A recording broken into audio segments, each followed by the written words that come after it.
काफ़ी complex, out of reach और difficult to understand type की नॉलेज माना जाता रहा है। बट द ट्रूथ इज़ ये उतना भी कॉम्प्लेक्स नहीं है। हो सकता है आज जो ट्रिक्स हम आपको बता रहे हैं वो आप पर कोई शायद रोज़ यूज़ भी करता हो। डार्क साइकोलॉजी या मैनिपुलेशन की ये ट्रिक सीखना सिर्फ इसलिए ज़रूरी नहीं है कि आप इसको किसी और पे यूज़ करके उसको मैनिपुलेट करने वाले हो। दरअसल डार्क साइकोलॉजी समझना इसलिए भी ज़रूरी हो जाता है कि जनरली लोग आपको मैनिपुलेट करने के लिए इन्हीं ट्रिक्स का यूज़ करते हैं। इस वीडियो में कुछ अनएथिकल ट्रिक्स भी हो सकती हैं, तो उनको यूज़ रिस्पॉन्सिबली करना है। सबसे पहली ट्रिक है social proof. Real life example से समझते हैं। बात है 2016 की, जब मैं एक स्मार्टफोन खरीदने एक स्टोर पर गया। घर से एकदम फाइनल डिसीजन लेके गए कि ये वाला स्मार्टफोन ही लेना है, पर स्टोर पर वो अवेलेबल नहीं था। पर सेल्समैन में तो इनबिल्ट डार्क साइकोलॉजी की नॉलेज होती ही है। उसने एक फ़ोन दिखाया और कहा ये इस टाइम का बेस्ट फ़ोन है, जो आप खरीदना चाहते हो वो थोड़ा आउटडेटेड भी है, उस प्राइस में थोड़े और पैसे डालकर आप ये फ़ोन ले सकते हो। उसने अपनी जेब से वही फ़ोन निकाल कर दिखाया कि मैं भी यही फ़ोन यूज़ कर रहा हूँ। अब इतने बड़े स्टोर वाला इंसान जिसके सामने इतने सारे फ़ोन हैं, वो इस फ़ोन को यूज़ कर रहा है, तो डेफिनेटली ये वैल्यू फॉर मनी तो होगा ही, और मैंने वो फ़ोन ख़रीद लिया। वैसे वो फ़ोन इतना भी अच्छा नहीं था, पर मैनिपुलेट सक्सीड हुआ। Social proof. जब हमें लगता है कि दूसरे कई लोग किसी स्पेसिफिक चीज़ को पसंद करते हैं, तो हमें भी वो चीज़ पसंद आने लगती है। जैसे किसी नए स्टाइल की जीन्स, कोई जैकेट या कोई गाना। बड़ी बड़ी मार्केटिंग एजेंसीज भी इसी ट्रिक का यूज़ करती हैं फेक सोशल प्रूफ का बबल बनाने के लिए। जैसे कि किसी मूवी के पॉजिटिव रिव्यूज़ देखकर भी हम वो मूवी देखने चले जाते हैं, जबकि एक्चुअली वो मूवी उतनी भी खास नहीं होती। Influence the psychology of persuasion book में रॉबर्ट बताते हैं, कोई भी ऐसी सिचुएशन जिसमें हम कंफ्यूज फील करते हैं, वहाँ हम अपने अराउंड लोगों को देखकर, स्पेशली सेलिब्रिटीज, फ्रेंड या सोशल मीडिया पर देखकर समझ लेते हैं कि क्या करना सही है। और किसी इंसान से मिलने से पहले उसकी वही इमेज हमारे माइंड में होती है जो हमने दूसरों से सुना होता है। यानी अगर आप अपने 10 दोस्तों को 100 रुपए देकर अपनी तारीफ करवाओ अपने क्रश के सामने, तो शायद आपका एक अच्छा इंप्रेशन आपके क्रश के दिमाग में बन जाए। And that's how toothpaste ad also work. माँ का भरोसा और डेंटिस्ट का सुझाया। डार्क साइकोलॉजी की दूसरी ट्रिक है लव बॉम्बिंग। ये मोस्टली रिलेशनशिप में बहुत यूज की जाती है। ये साइकोलॉजिकल मैनिपुलेशन की ऐसी ट्रिक है जिसमें इंडिविजुअल अपनी चिकनी चुपड़ी बातें, गिफ्ट, सरप्राइजेस, बहुत सारा अफेक्शन और अटेंशन देकर दूसरे इंसान की थिंकिंग पर कंट्रोल कर लेते हैं। वैसे रिलेशनशिप के अलावा ये friendship, family, colleague, schoolmate, classmate और कभी कभी सोशल मीडिया पर भी काफ़ी इफेक्टिवली काम करती है।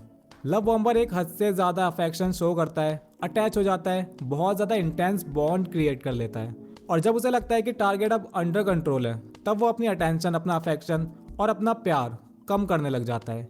ये चीज़ सामने वाले इंसान को निगेटिवली अफेक्ट करने लगती है, और इस स्ट्रेस में उनका टारगेट सिर्फ ये बॉन्ड बचाने के लिए उनकी काफ़ी सारी अनएथिकल बातें मानने पर मजबूर हो जाता है, और वो मैनिपुलेशन का शिकार हो जाता है। थर्ड ट्रिक है रीज़न। परसुएशन की डार्क ट्रिक में ये ट्रिक काफ़ी सिंपल सी लेकिन बहुत इफेक्टिव ट्रिक है। मैनिपुलेटर को जो चाहिए उसे पाने के लिए रीज़न और लॉजिकल आर्गुमेंट का यूज़ करके टारगेट को कन्विंस किया जाता है। इमेजिन आपके पास दो होमलेस लोग आते हैं। एक सिर्फ पैसे मांग रहा है, दूसरा बोलता है कि उसे पैसे इसलिए चाहिए क्योंकि वो कल से भूखा है, उसे खाने के लिए पैसों की ज़रूरत है। तो इस बात के ज़्यादा चांसेस हैं कि आप सेकंड वाले इंसान को पैसे देना ठीक समझोगे, क्योंकि उसने आपको एक रीज़न दिया कि उसे पैसे क्यों चाहिए। एक मास्टरमाइंड इंसान जो बैंक लूटना चाहता है, उसे हट्टे कट्टे इंसान की ज़रूरत है। वो किसी मजबूर, किसी गरीब या फिर अनएम्प्लॉयड इंसान को ढूंढेगा, उसे सारे कंसिक्वेंसेस बता देगा कि कैसे बैंक लूटना उसकी सारी फाइनेंशियल प्रॉब्लम को ख़त्म कर सकता है, और उसे कोई पकड़ भी नहीं पाएगा। उसका रीज़न इतना स्ट्रांग होता है कि वो इंसान बहुत ईजीली मैनिपुलेट हो जाता है, और यहीं से एक नया क्रिमिनल भी बनता है। यानी बहुत सारे क्राइम्स के पीछे सिर्फ ये परसुएशन ही काम कर रहा होता है। फोर्थ ट्रिक है सेल्फ अबेसमेंट।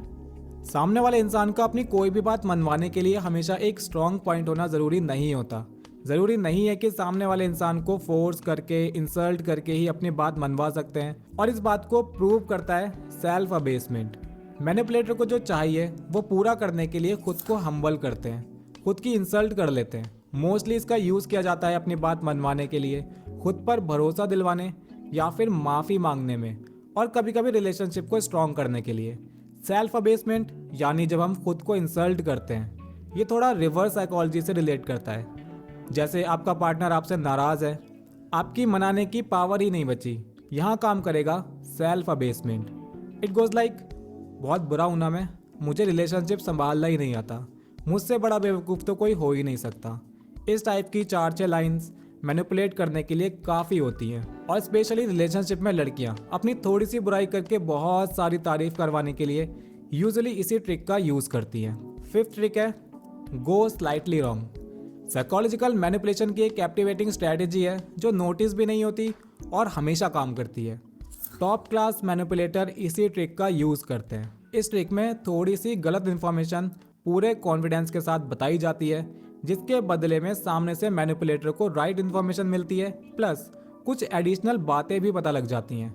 मोहल्ले पड़ोस की आंटी आपको इस ट्रिक का यूज़ करते हुए दिखी जाएंगी। लाइक उन्हें पता करना है कि पड़ोसी के बच्चे का रिजल्ट कैसा रहा, तो वो कहेंगी मैंने सुना है अंजलि ने क्लास में टॉप किया है। बस उसके बाद टॉप किया नहीं किया, कितने मार्क्स आए, पिछली बार से कम आए या फिर ज़्यादा आए, सारा कुछ उन्हें पता लग जाता है। ये तो सिर्फ एक छोटा सा एग्जाम्पल है जो काम कर भी सकता है और नहीं भी कर सकता। मैनिपुलेटर्स इस ट्रिक को बहुत ही प्रोफेशनली यूज़ करते हैं, जो हमेशा काम करती है। ये एक ब्रिलियंट साइकोलॉजिकल टेक्निक है जो हिडन ट्रुथ को रिवील करने में मदद करती है और सामने वाले इंसान के थॉट्स और सीक्रेट भी निकलवा सकती है। अगर आप ये ट्रिक यूज़ करना चाहते हो तो कन्वर्सेशन में पहले आपको कुछ इनएक्यूरेट बोलना होगा, पर ये सटल होना चाहिए ताकि इसे वो नोटिस ना कर पाए। बस ध्यान रहे सामने वाला इंसान भी टीपीसी की ये वीडियो देख के ना बैठा हो, वरना शायद आपकी ट्रिक उल्टी भी पड़ सकती है। एक बार इनएक्यूरेट स्टेटमेंट देने के बाद सामने वाले इंसान का मन करता है, बार बार मन करता है कि इस बात को करेक्ट कर दिया जाए, जिसके साथ कुछ एडिशनल इन्फॉर्मेशन भी आपको मिल जाती है। ये थी डार्क साइकोलॉजी की कुछ ऐसी ट्रिक्स जिनको आप इजीली यूज भी कर सकते हो, और इन्हें पता होने से आप खुद को इन ट्रिक्स का शिकार होने से बचा सकते हो। इसके अलावा गैस लाइटिंग, माइंड गेम्स,